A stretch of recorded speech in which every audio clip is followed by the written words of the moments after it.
ಶ್ರೀ ಸದ್ಗುರು ಸಿದ್ಧಾರೂಢಾಯ ನಮಃ. ಇವತ್ತಿನ ದಿವಸ ಕುಂಬಾರಾಕಿ ಈಕಿ ಕುಂಬಾರಾಕಿ ಅಂತಕ್ಕಂಥ ಸಂತ ಶಿಶುನಾಳ ಶರೀಫ್ ಸಾಹೇಬರ ಪದ್ಯವನ್ನು ನೀವೆಲ್ಲ ಚಿಂತನ ಮಂಥನ ಮಾಡೋಣಂತ. ಕುಂಬಾರಾಕಿ ಈಕಿ ಕುಂಬಾರಾಕಿ ಈ ಬ್ರಹ್ಮಾಂಡವೆಲ್ಲ ತುಂಬಿಕೊಂಡಿರುವ ಅಂತೇಳಿ ಹೇಳ್ತಾರೆ ಅವರು. ಅಂದ್ರೆ ಒಂದು ಕುಂಬಾರ ಮನೆಗೆ ಹೋದಂಥ ಟೈಮ್ದೊಳಗೆ ಆ ಕುಂಬಾರ ಮನೆ ಹೆಣ್ಣುಮಗಳು ಮಣ್ಣಿನ ಮಡಕೆಯನ್ನು ಮಾಡುವುದನ್ನು ನೋಡಿ ಶರೀಫ್ ಸಾಹೇಬರು ಅವಳನ್ನು ಈ ಸೃಷ್ಟಿ ಕರ್ತೆಯಾಗಿರ್ತಕ್ಕಂಥ ಆದಿಶಕ್ತಿಗೆ ಹೋಲಿಸಿ ಈ ಒಂದು ಪದ್ಯವನ್ನು ಅವರು ಬರೆದಾರೆ. ಒಂದನೇ ನುಡಿಯೊಳಗೆ ಚಿನ್ನ ಎಂಬುವ ಮಣ್ಣನ್ನು ತರಿಸಿ, ತನು ಎಂಬುವ ನೀರನ್ನು ಹನಿಸಿ, ಮಣ ಎಂಬುವ ಹುದಲನ್ನು ಕಲಿಸಿ, ಗುಣ ಎಂಬುವ ಸೂರನ್ನು ಹಾಕಿ ಅಂತೇಳಿ ಹೇಳ್ತಾರೆ. ಅಂದ್ರೆ ಈ ಒಂದು ಪದ್ಯ ಸಂಪೂರ್ಣವಾಗಿ ಆಧ್ಯಾತ್ಮಿಕ ಜ್ಞಾನಕ್ಕೆ ಸಂಬಂಧಪಟ್ಟದ್ದು ಆಗೈತಿ. ಈ ಒಂದು ಸೃಷ್ಟಿಗೆ ಮೂಲ ಕಾರಣಕರ್ತರಾದಂಥ ಆದಿಶಕ್ತಿಯನ್ನು ಕುಂಬಾರಾಕಿ ಅಂತೇಳಿ ಇಲ್ಲಿ ಕರೆದಾರವರು. ಆದಿಶಕ್ತಿಯ ಜೀವರುಗಳನ್ನು ಅಂದ್ರೆ ಈ ಒಂದು 84 ಲಕ್ಷ ಜೀವರಾಶಿ ಒಳಗೆ ಈ ಒಂದು ಮಾನವ ಜೀವವನ್ನು ಸಂಸ್ಕರಿಸಿ ದೇವತ್ವದ ಸ್ವರೂಪಕ್ಕೆ ಎತ್ತುವ ಒಂದು ರೀತಿಯನ್ನು ಚೆನ್ನಾಗಿ ಈ ಒಂದು ಪದ್ಯದೊಳಗೆ ವರ್ಣನೆಯನ್ನು ಮಾಡ್ಯಾರ. ಇನ್ನು ಚಿನ್ನ ಅಂತಂದ್ರೆ ಪರಿಶುದ್ಧವಾದಂಥ ಭಾವ. ಮುಕ್ತ ಜೀವಿಗಳನ್ನು ತಯಾರು ಮಾಡಲು ಬೇಕಾದದ್ದು ಯಾವುದಪ್ಪ ಅಂತಂದ್ರೆ ಶುದ್ಧ ಭಾವ. ಆ ಶುದ್ಧ ಭಾವವನ್ನೇ ಮಣ್ಣಾಗಿ ಮಾಡಿ ಈ ತನುವನ್ನು ಅಂದ್ರೆ ಈ ದೇಹವನ್ನು ನೀರನ್ನಾಗಿ ಮಾಡಿ ಈ ಮನುಷ್ಯ ದೇಹದಲ್ಲಿರ್ತಕ್ಕಂಥ ಮನಸ್ಸನ್ನು, ಚಂಚಲವಾಗಿರ್ತಕ್ಕಂಥ ಮನಸ್ಸನ್ನು ಆ ಹುದಲನ್ನು ತುಳಿದಂಗೆ ತುಳಿದ ಸದ್ಗುಣದ ಸೂರನ್ನು, ಒಂದು ಸದ್ಗುಣದ ಸೂರನ್ನು ಹಾಕಿ ಮುಕ್ತಿ ಜೀವಿಗಳೆಂಬ ಮಡಿಕೆಯನ್ನು ತಯಾರು ಮಾಡಕತ್ತಾಳು ಅಂಥೇಳಿ ಯಾವ ಸಂತ ಶಿಶುನಾಳ ಶರೀಫ್ ಸಾಹೇಬರು ಆ ಆದಿಶಕ್ತಿಯನ್ನು ಆ ಕುಂಬಾರ ಹೆಣ್ಣುಮಗಳಿಗೆ ಹೋಲಿಸಿ ಹಾಡ್ತಾರೆ.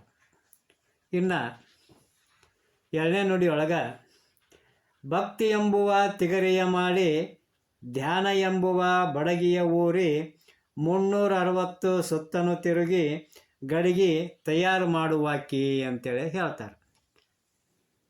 ಈ ಎರಡನೇ ನುಡಿಯೊಳಗೆ ಪರಮಾತ್ಮನಲ್ಲಿ ಇಟ್ಟಿರುವಂಥ ಅಚಲವಾದಂಥ ಭಕ್ತಿಯೇ ಚಕ್ರವಾಗಿ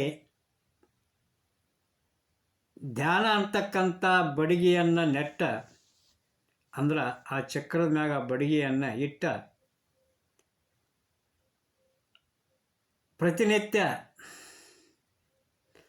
ಸಾಧನೆ ಮಾಡುವುದನ್ನು 360 ಸುತ್ತುಗಳಾಗಿ ಮುಕ್ತ ಜೀವದ ಗಡಿಗೆಯನ್ನು ತಯಾರು ಮಾಡ್ತಾಳು ಅಂತೇಳಿ ಹೇಳ್ತಾರೆ. ಅಂದ್ರೆ ಆ ಕುಂಬಾರ ಮನೆಯೊಳಗೆ ಆ ಚಕ್ರಾಕಾರದ ಒಂದು ತಿಗರಿ ಅಂತಿರ್ತೈತಿ. ಆ ತಿಗರಿ ಮೇಲೆ ಆ ಬಡಿಗೆಯನ್ನು ಇಡಲಿಕ್ಕೆ ಒಂದು ಜಾಗವನ್ನು ಮಾಡಿರ್ತಾರೆ.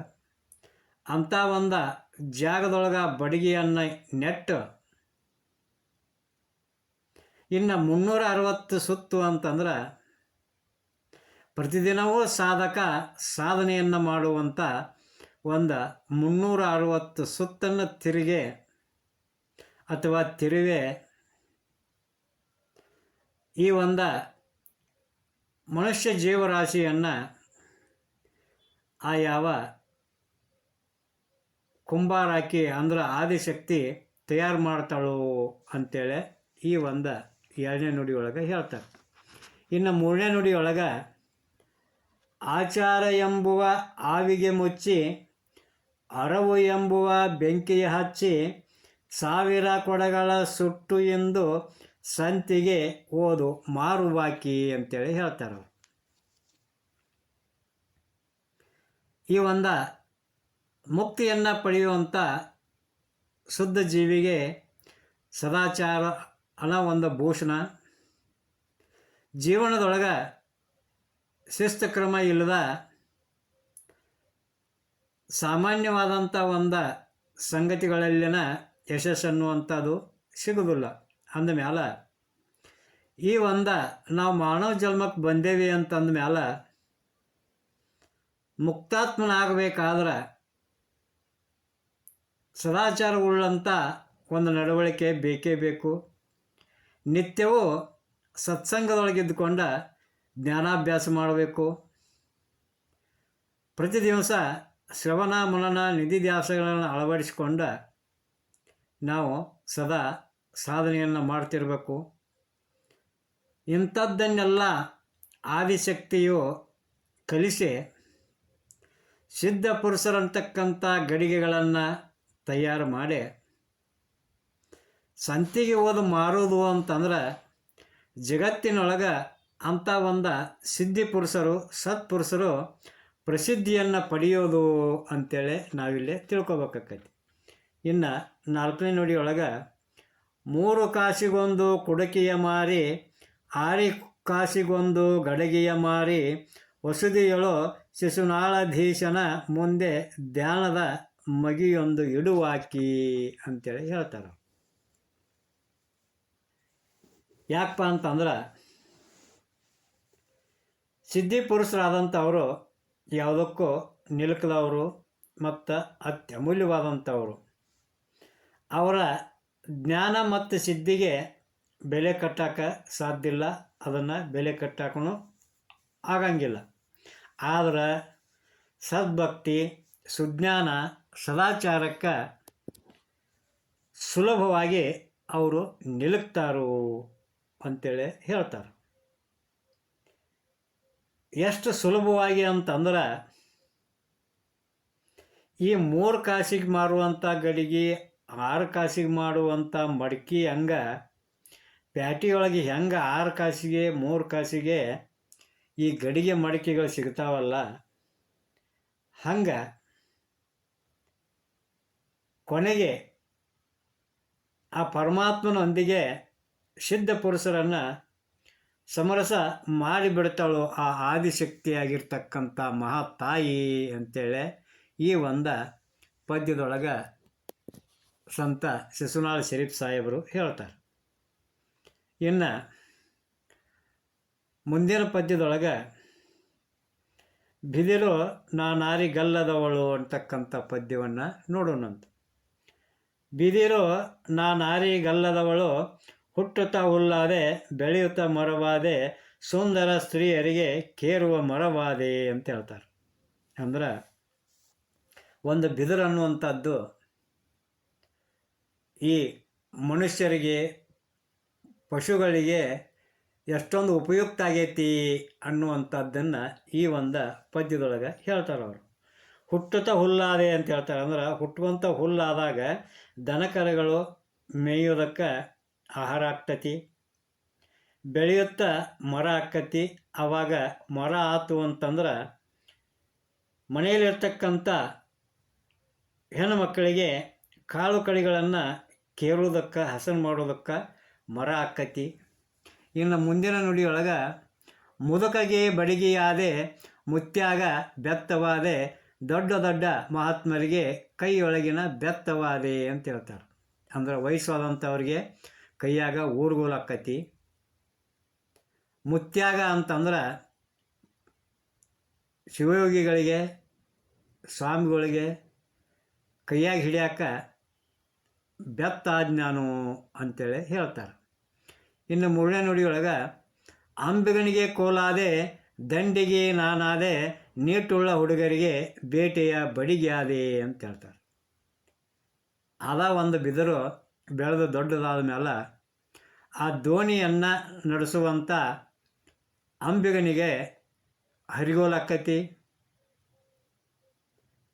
ಆಮೇಲೆ ದಂಡಿಗೆ ಆಕ್ಕತಿ. ನೀಟುള്ള ಹುಡುಗರಿಗೆ ಅಂದ್ರೆ ವಯಸ್ಸಿನ ಹುಡುಗರಿಗೆ ಬೇಟೆಯನ್ನು ಆಡಲಿಕ್ಕೆ ಅಥವಾ ಚಿನಿದಾಂಡು, ದಾನ್ಪಟ್ಟಿ ಅಂತಕ್ಕಂಥ ಒಂದು ಜಾನಪದ ಕಲೆಯನ್ನು ಆಡ್ಲಾಕ ನಾನು ಹುಡುಗರ ಕೈಯಾಗ ಬಡಿಗೆ ಆದ್ನಿ ಅಂತ ಹೇಳ್ತೇನೆ. ಇನ್ನು ಪಲ್ಲಕ್ಕಿಗೆ ದಂಡಿಗೆ ಆದೆ, ಪತ್ರಿಗೆ ಬುಟ್ಟಿಯಾದೆ, ಎಲ್ಲಮ್ಮನ ಗುಡ್ಡದೊಳಗೆ ಅಡ್ಡಲಿಗೆ ನಾನಾದೆ ಅಂತ ಹೇಳ್ತಾರೆ. ಅಂದ್ರೆ ದೇವರ ಉತ್ಸವ ಮಾಡುವಾಗ ಪಲ್ಲಕ್ಕಿ ಅಂತೇನು ಹೊಂದಿಸ್ತಾರೆ, ಆ ಪಲ್ಲಕ್ಕಿಗೆ ದಂಡಿಗೆ ಅಂದ್ರೆ ಮ್ಯಾಲ 4 ಜನ ಹಿಂದಿಬ್ಬರು ಮುಂದಿಬ್ಬರು ಹೊರುವಂಥ ಒಂದು ಕೋಲಾದೆ, ಬಡಿಗೆಯಾದೆ ಅಂತ ಹೇಳ್ತೈತಿ. ಅಲ್ಲಿಂದ ಪತ್ರಿಯನ್ನು, ಹೂಪತ್ರಿಗಳನ್ನು ಕೊಯ್ಕೊಂಡು ದೇವರ ಪೂಜೆ ಮಾಡುವಂಥವ್ರಿಗೆ ಪತ್ರಿ ಬುಟ್ಟಿ ಆದ್ನಿ. ಇದೆಲ್ಲಕ್ಕೂ ಮಿಗಿಲಾಗಿ ಆ ತಾಯಿ ಎಲ್ಲಮ್ಮನ ಗುಡ್ಡದೊಳಗೆ ನಾನು ಹಡ್ಲಿಗೆ ಆದ್ನಿ ಅಂತ ಹೇಳ್ತಾರೆ. ಇನ್ನು ಹಂದರ ಹಾಲಗಂಬನಾದೆ, ದಂಡಿ ಬಾಶಿಂಗನಾದೆ, ದೊಡ್ಡ ದೊಡ್ಡ ಮಠದೊಳಗೆ ಕಜ್ಜಾಯ ಬುಟ್ಟಿಯಾದೆ ಅಂತೇಳಿ ಹೇಳ್ತಾರೆ. ಯಾರ್ದಾರ ಮನೆ ಮುಂದೆ ಮನೆಯೊಳಗೆ ಲಗ್ನ ಕಾರ್ಯಕ್ರಮ ನಡೆದಿತ್ತು ಅಂತಂದ್ರೆ ಅಲ್ಲೇ ಹಂದರ ಹಾಲ್ಗಂಬ ನಡ್ಸಕ್ಕ ನಾನು ಕಂಬ ಆದ್ನಿ. ಲಗ್ನ ಮಾಡುವಂಥ ಮರಿಮಕ್ಕಳಿಗೆ ದಂಡೆ ಆದ್ನಿ, ಬಾಸಿಂಗ ಆದ್ನಿ. ಇದಲ್ಲದ ದೊಡ್ಡ ದೊಡ್ಡ ಮಠದೊಳಗೆ ಕಜ್ಜಾಯವನ್ನು ತರುವಂಥ ಬುಟ್ಟಿ ಆಜ್ಞಾನು, ನಾನು ಯಾರಿಗೆ ಅಲ್ಲದವಳು ಅಂತೇಳಿ ಹೇಳ್ತಾರೆ. ಇನ್ನು ಮುಂದಿನ ನುಡಿಯೊಳಗೆ ತನ್ನ ಬೆಳವಣಿಗೆಯನ್ನು ಯಾವ ರೀತಿ ಆ ಬಿದಿರು ಹೇಳ್ತತಿ ಅಂತಂದ್ರೆ, ತಿಪ್ಪಿಯ ತಳಗಿದ್ದೆ ಅದರುದ್ದ ಬೆಳೆದಿದ್ದೆ, ಸಿದ್ದರಾಮೇಶ್ವರನಿಗೆ ನಂದಿ ಕೋಲಾದೆ ಅಂತೇಳಿ ಹೇಳ್ತಾರೆ. ಅಂದ್ರೆ ಈ ಬಿದಿರು ಯಾವಾಗಲೂ ಹುಟ್ಟೋದು ತಿಪ್ಪಿ ಹೊಲಸಾದಂಥ ಜಾಗದೊಳಗನ ಇದು ಹುಟ್ಟುತ್ತಿರ್ತೈತಿ. ಅದರ ಉದ್ದನ ಆ ತಿಪ್ಪಿ ಅಷ್ಟು ಎತ್ತರ ಐತಲ್ಲ, ಅದ್ರ ಎತ್ತರನ ನಾನು ಬೆಳೆದಿದ್ನಿ. ಬೆಳೆದ ಕಾರ ಸಿದ್ದರಾಮೇಶ್ವರನಿಗೆ ಅಂದ್ರೆ ಪರಮಾತ್ಮನಿಗೆ ನಂದಿ ಕೋಲಾಜ್ಞಾನು ಅಂತೇಳಿ ಹೇಳ್ತೈತಿ. ಮುಂದೆ ಕೊನೆ ನುಡಿಯೊಳಗೆ, ದೇಶದೊಳು ಶಿಶುನಾಳಧೀಶನ ಮಠದೊಳಗೆ ಸಾಧೂರ ಕೈಯೊಳಗೆ ಏಕದಾರಿ ಕೊಳವಿಯಾದೆ ಅಂತೇಳಿ ಹೇಳ್ತಾರೆ. ಅಂದ್ರೆ ಈ ಒಂದು ನಾಡಿನೊಳಗೆ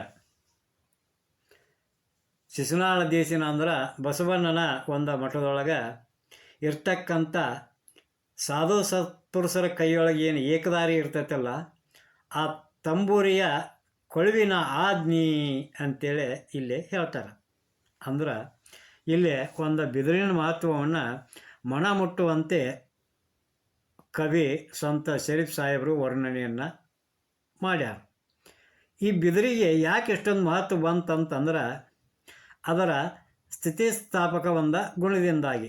ಹೆಂಗಪ್ಪ ಅಂತಂದ್ರೆ ಹೆಂಗೆ ಮಣಿಸಿದ್ರೂ ಮಣಿತೈತಿ. ಕಬ್ಬಿಣದಂಗೆ ಮಣಿಸೋದು ಏನು ಕಷ್ಟ ಅಲ್ಲ.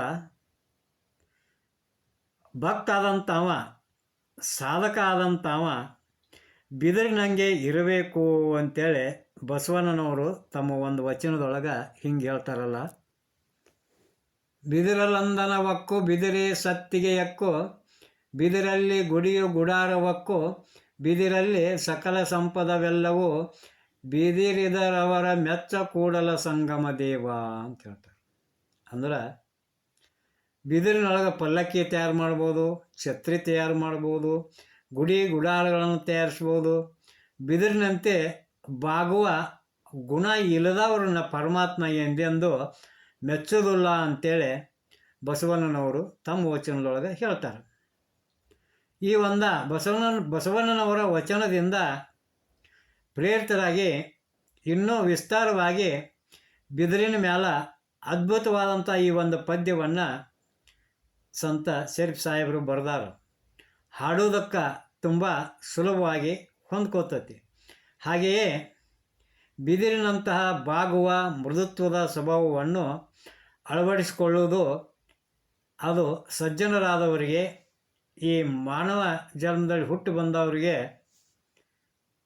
ಅದು ಒಂದು ನೀತಿ ಪಾಠವನ್ನು ಬಿದಿರು ನಮಗೆ ಕಲಿಸ್ಕೊಡ್ತೈತಿ. ಅದರಂಥ ಒಂದು ಬಿದಿರಿನಂಗೆ ಬಾಗುವಂಥ ಮೃದುತ್ವ ಸ್ವಭಾವವನ್ನು ಅಳವಡಿಸ್ಕೊಳ್ಳೋದು ಅತಿ ನಿಮ್ಮೆಲ್ಲರಿಗೆ ಅವಶ್ಯವಾಗಿ ಐತಿ. ಅಲ್ಲದ ಹಂಗಿಲ್ಲದ ನಾವು ಪರಾಕ್ರಮಿಗಳಾಗೋದು ಅಂತಂದ್ರೆ ಸಾಧನೆಯೊಳಗೆ ಸಿದ್ಧಿಯನ್ನು ಪಡ್ಕೊಳ್ಳೋದು ಭಾಳ ಕಷ್ಟ ಐತಿ. ಆದ್ರೆ ಈ ಒಂದು ಬಿದಿರಿನ ನಡಾವಳಿಯನ್ನು, ಬಿದಿರಿನ ಒಂದು ಗುಣಲಕ್ಷಣಗಳನ್ನು ಭಕ್ತನಾದಂಥವು ಅಳವಡಿಸ್ಕೊಂಡ್ರೆ ಆತ ಭಕ್ತ ಶ್ರೇಷ್ಠ ಆಗೋದರಲ್ಲಿ ಯಾವ್ಯಾವ ಒಂದು ಸಂದೇಹ ಇಲ್ಲ ಅಂತ ಹೇಳುವಲ್ಲಿಗೆ ಇವತ್ತಿನ ಒಂದು ಪ್ರವಚನ ಕಾರ್ಯಕ್ರಮಕ್ಕೆ ಮಂಗಲವನ್ನು ಹಾಡೋಣಂತ. ಬೋಧ ಒಂದೇ ಬ್ರಹ್ಮನಾದ ಒಂದೇ ಶಿಶುನಾಳ ದೇಶನ ಭಾಷೆ ಒಂದೇ ಅಂತ ಹೇಳ್ತಾ, ಜೈ ಮಂಗಲಂ, ಜೈ ನಮಃ ಪಾರ್ವತೀಪತಿ ಶಿವ ಹರ ಹರ ಮಹಾದೇವ. ಶ್ರೀ ಸದ್ಗುರು ಸಿದ್ಧಾರೂಢಾಯ ನಮಃ. ಶ್ರೀಮನ್ ನಿಜುನ ಶಿವಯೋಗಿ ಮಹಾರಾಜ್ ಕಿ ಜೈ.